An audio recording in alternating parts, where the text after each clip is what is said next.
Halo, Assalamualaikum warahmatullahi wabarakatuh. Ketemu dengan saya, Hendras Budi Paningkat. Teman-teman semuanya, tahukah kalian apa itu hak milik atas tanah? Kalian pasti mendengar sertifikat hak milik atas tanah. Nah, teman-teman semuanya, berdasarkan Undang-Undang Nomor 5 Tahun 1960 atau UU-PA Pasal 20, hak milik adalah hak turun-temurun, terkuat dan terpenuh yang dapat dipunyai orang atas tanah dengan mengingat ketentuan Pasal 6, yaitu semua hak atas tanah mempunyai fungsi sosial. Nah, hak milik dapat beralih dan dialihkan kepada pihak lain. Nah, teman-teman semuanya, subjek hak milik itu apa aja ya? Berdasarkan Undang-Undang Nomor 5 Tahun 1960 Pasal 21 dan Peraturan Menteri ATR Kepala BPN Nomor 18 Tahun 2021 Pasal 52 diterangkan bahwa hak milik dapat diberikan kepada yang pertama, warga negara Indonesia. Yang kedua, badan hukum yang ditetapkan oleh pemerintah sesuai dengan ketentuan peraturan perundang-undangan. Meliputi yang pertama yaitu Bank Negara. Yang kedua yaitu badan keagamaan dan badan sosial yang ditunjuk oleh pemerintah. Lalu yang ketiga, koperasi pertanian. Nah, teman-teman semuanya, dalam pasal 52 ya Permen ATR Kepala BPN nomor 18 diterangkan bahwa badan keagamaan dan badan sosial yang ditunjuk oleh pemerintah ya sebagaimana dimaksud pada ayat 1 huruf B, angka 2 diberikan hak milik setelah mendapat persetujuan oleh menteri sebagai badan hukum yang dapat mempunyai hak milik berdasarkan rekomendasi dari yang pertama, menteri yang menyelenggarakan urusan pemerintahan di bidang keagamaan untuk badan keagamaan dan menteri yang menyelenggarakan urusan pemerintahan di bidang sosial untuk badan sosial.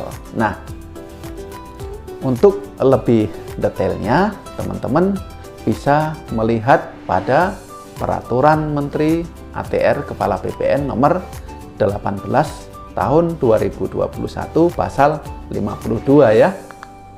Nah, selanjutnya hak milik dapat digunakan untuk kegiatan usaha pertanian dan non pertanian. Jadi boleh hak milik itu untuk tanah kebun, tanah sawah ataupun tanah non pertanian ya, rumah tinggal, ruko, bangunan ataupun kegiatan non pertanian yang lainnya. Hal ini diatur dalam Permen ATR Kepala BPN nomor 18 tahun 2021 pasal 53. Nah, selanjutnya bagaimana sih terjadinya hak milik? Nah, ini menurut UU-PA pasal 22, terjadinya hak milik menurut hukum adat diatur dengan peraturan pemerintah.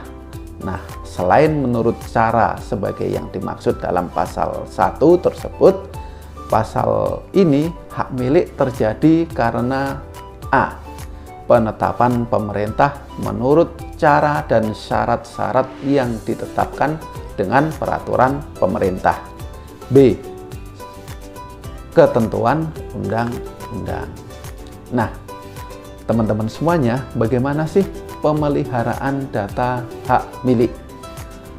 Dalam pasal 23 UU-PA, hak milik demikian pula setiap peralihan, hapusnya dan pembebanannya dengan hak-hak lain harus didaftarkan menurut ketentuan-ketentuan yang dimaksud dalam pasal 19. Pendaftaran termaksud dalam ayat 1 merupakan alat pembuktian yang kuat mengenai hapusnya hak milik serta sahnya peralihan dan pembebanan hak tersebut. Jadi, pemeliharaan data hak milik tersebut harus diikuti dengan langkah administrasinya, yaitu didaftarkan, dicatat pada kantor pertanahan. Nah, teman-teman semuanya, ternyata hak milik sebagai hak terpenuh ya, terkuat juga mengandung batasan penggunaan. Nah, dalam UU PA pasal 23 diatur penggunaan tanah milik oleh bukan pemiliknya dibatasi dan diatur dengan perundang-undangan ya, diatur peraturan perundang-undangan.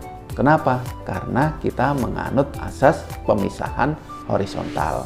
Negara mengatur dan memperbolehkan penggunaan tanah oleh bukan pemiliknya, seperti adanya sertifikat HGB di atas hak milik.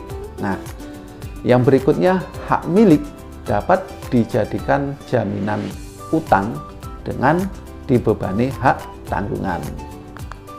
Nah, yang selanjutnya, teman-teman, hapusnya hak milik. Nah, ini penting ya, hapusnya hak milik. Karena setiap hak yang diberikan oleh negara itu sebenarnya mengandung 3 R ya, yaitu right, diberikan kewenangan, restriction, diberikan batasan-batasan, dan responsibility, memiliki tanggung jawab. Ketika tanggung jawab itu sudah diabaikan, maka berakibat pada akan kehilangan haknya. Nah, di sini dalam pasal 27 UU PA, hapusnya hak milik terjadi karena yang pertama, tanahnya jatuh kepada negara. Hal ini disebabkan ada 4 ya. Yang pertama, karena pencabutan hak berdasarkan pasal 18 UU PA. Yang kedua, karena penyerahan dengan sukarela oleh pemiliknya, misalnya melalui pelepasan hak. Yang ketiga, ini yang harus diperhatikan, karena diterlantarkan, punya sertifikat hak milik tanah pertanian, diterlantarkan selama puluhan tahun ya, sampai 20 tahun lebih, tidak tahu tanahnya sama sekali, datang ke PPN mencari-cari tanahnya. Di lapangan ternyata sudah berubah menjadi tanah perkampungan masyarakat. Batasnya tidak terdeteksi sama sekali karena perubahan pembangunan, perubahan fisik yang diakibatkan dinamika pembangunan. Nah, ini yang sering terjadi. Yang keempat, karena ketentuan pasal 21 ayat 3 UU PA dan pasal 26 ayat 2. Nah, ini terkait dengan subjek haknya. Nah, yang B yaitu hapusnya hak milik karena tanahnya musnah. Misalnya kena erosi dari sungai, kena alur meanderisasi di sungai-sungai besar, tanahnya hilang, tanahnya musnah, berubah menjadi sungai, ataupun kena abrasi air laut, otomatis haknya juga musnah. Nah, teman-teman semuanya, bagaimana dengan asal tanah hak milik dan kewenangan pemberiannya? Nah, di sini hak milik berasal dari tanah negara. Yang kedua, hak milik dapat berasal juga dari tanah hak pengelolaan. Nah, yang perlu diketahui buat teman-teman semuanya, Sobat ATR BPN, hak milik terbagi kewenangan pemberiannya antara kewenangan Kepala Kantor Pertanahan, Kepala Kantor Wilayah ATR BPN ya di Kanwil atau di provinsi, dan kewenangan Menteri. Adapun kriteria yang membagi kewenangan tersebut adalah berdasarkan yang pertama ya peruntukan atau penggunaan tanahnya, yaitu tanah pertanian ataupun non pertanian. Yang kedua berdasarkan luas bidang tanahnya ya, Dan yang ketiga, berdasarkan subjek hak dan jenis haknya. Nah, untuk itu ya teman-teman, diatur ya kewenangan ini diatur dalam Peraturan Kepala BPN nomor 2 tahun 2013 tentang pelimpahan kewenangan pemberian hak atas tanah dan kegiatan pendaftaran tanah. Oke guys, jika teman-teman ingin lebih lanjut mengetahui tentang kewenangan tersebut, lihat video saya yang ini guys ya, tentang kewenangan pengukuran dan kewenangan pemberian hak atas tanah. Sudah saya buatkan. Nah, lalu bagaimana sih dengan syarat-syarat permohonan sertifikat tanah ya, hak milik di kantor pertanahan? Nah, teman-teman juga bisa melihat video ini ya. Sudah saya buatkan bagaimana sih syarat-syarat permohonan sertifikat tanah ke kantor pertanahan. Oke guys, terima kasih. Jangan lupa like, comment, and subscribe ya, biar channel ini tetap semangat dan berkembang. Saya Hendras Budi Paningkat. Terima kasih, semoga bermanfaat. Assalamualaikum warahmatullahi wabarakatuh.